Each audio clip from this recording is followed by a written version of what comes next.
आज माँ संतोषी का दिन है। कहा जाता है कि माँ संतोषी से सच्चे दिल से जो मांगा जाए वो पूरा हो जाता है। इस दिन माता का व्रत रखा जाता है। अगर इस दिन सच्चे मन से माँ की व्रत कथा की जाए तो माँ अपने भक्तों की मनोकामनाएं को पूर्ण करती हैं। नमस्कार दोस्तों, स्वागत है आप सबका अपने YouTube चैनल पुष्पा शर्मा हिंदी कहानियाँ में। प्रिय भक्तगण, आप सबसे निवेदन है कि कृपया प्रसन्नचित मन से और श्रद्धा भाव से संतोषी माता की कथा को पूरी जरूर सुनिएगा। तो चलिए कथा में आगे बढ़ते हैं। एक बुढ़िया थी जिसका एक पुत्र भी था। बुढ़िया ने पुत्र का विवाह किया और उसके बाद बहू से घर के सारे काम करवाती थी, लेकिन उसे खाना खाने के लिए ठीक से नहीं दिया करती थी। यह सब उसके बेटे को पता था, लेकिन वह अपनी माँ को कुछ नहीं कह पाता था। दिन भर बुढ़िया की बहू घर का सारा काम करती थी, इसी में उसका सारा दिन गुजर जाता। लड़के ने इस पर काफ़ी विचार किया कि एक दिन अपनी माँ से कहा, माँ, मैं परदेश जा रहा हूँ। बेटे की बात सुनकर उसे अच्छा लगा और उसने बेटे को जाने की आज्ञा दे दी। इसके बाद उसने अपनी पत्नी से कहा, मैं परदेश जा रहा हूँ, मुझे अपनी कोई निशानी दे दो। इस पर उसकी पत्नी ने कहा कि उसके पास देने योग्य कोई भी निशानी नहीं है। यह कहकर वह बहुत रोने लगी और अपने पति के पैरों में गिर गई। पत्नी के हाथ में गोबर से सने हुए थे, तो उसके पति के जूतों पर उसके हाथों की छाप पड़ गई। बुढ़िया का पुत्र प्रदेश चला गया। उसके जाने के बाद बुढ़िया ने अपनी बहू पर बहुत अत्याचार किए। बहू बहुत दुखी रहने लगी और वो एक दिन मंदिर चली गई। वहाँ उसने कुछ स्त्रियों को देखा, वो भी सभी पूजा कर रही थीं। यहाँ से उसे संतोषी माता का व्रत का पता चला। उन्होंने बताया कि इससे सभी कष्टों का अंत हो जाता है।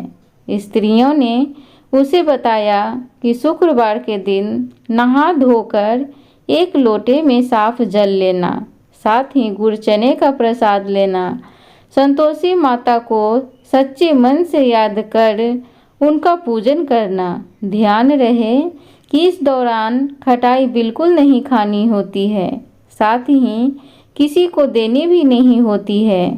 साथ ही एक समय भोजन ग्रहण करना होता है। संतोषी माँ के व्रत को विधान से करना होता है। माँ की व्रत कथा सुननी होती है। उसने माँ के व्रत करने शुरू कर दिए। माता की कृपा ऐसी हुई कि उसे कुछ ही दिनों बाद से पति का पत्र मिलने शुरू हो गए। कुछ समय बाद पैसा भी आ गया। वो बहुत प्रसन्न हुई। उसने फिर से व्रत किया। वो मंदिर गई और बाकी की स्त्रियों को भी बताया कि संतोषी माँ की कृपा से हमें पति का पत्र और रुपए मिल गए। अन्य स्त्रियों ने भी प्रेरित होकर व्रत करना शुरू किया। बहू ने कहा कि जब उसका पति घर आएगा तब वो उद्यापन करेगी। एक रात संतोषी माँ उसके पति के सपने में आई। उन्होंने उनसे पूछा कि वो घर क्यों नहीं जाता है। तब उसने बताया कि सेठ का सारा सामान अभी नहीं बिका है और पैसे भी नहीं आया है। इस सपने के बारे में उसने अपने सेठ को बताया, साथ ही घर जाने की इजाज़त भी मांगी, लेकिन सेठ ने उसे घर जाने की इजाज़त नहीं दी। लेकिन माँ की कृपा ऐसी हुई कि कई व्यापारी आए और सामान खरीद कर ले गए। इसके बाद सेठ ने उसे घर जाने की इजाज़त दे दी। बुढ़िया का बेटा घर लौट आया। वहां आकर उसने अपनी माँ और पत्नी को सारे रुपए दिए। उसकी पत्नी ने उससे कहा कि अब वो आ गए हैं तो उसे संतोषी माँ के व्रत का उद्यापन करना है। उसने सभी को न्योता दिया और उद्यापन की तैयारी करने लगी, लेकिन उसके घर के बराबर में रहने वाली एक स्त्री उसका सुख देखकर ईर्ष्या करने लगी। उसने अपने बच्चों को सिखाकर भेजा कि खाने के समय खटाई मांगना। उद्यापन के समय जब बच्चे खाना खा रहे थे तब उन्होंने खटाई की मांग की, लेकिन बहू ने पैसे देकर किसी तरह बहला दिया। बच्चों ने उन पैसों से खटाई खरीद कर खाई। इससे माता का कोप महिला पर बरसा। राजा के दूत उसके पति को पकड़ कर ले जाने लगे। उसे किसी ने बताया कि जिन बच्चों को उसने पैसे दिए थे उन्होंने उस पैसे से खटाई खरीद कर खाई है। इसके चलते बहू ने दोबारा व्रत के उद्यापन करने का संकल्प लिया। जैसे ही उसने संकल्प लिया और मंदिर से निकली तो रास्ता में उसे उसका पति आता नजर आ गया। उसने पति से कहा कि उसने जो भी पैसा कमाया है राजा ने उसका कर मांगा था। इसके बाद अगले शुक्रवार को बहू ने माँ के व्रत का उद्यापन किया। इससे माँ बहुत प्रसन्न हो गई। इसके बाद बहू को एक प्यारा सा बेटा हुआ और वो खुशी खुशी रहने लगे।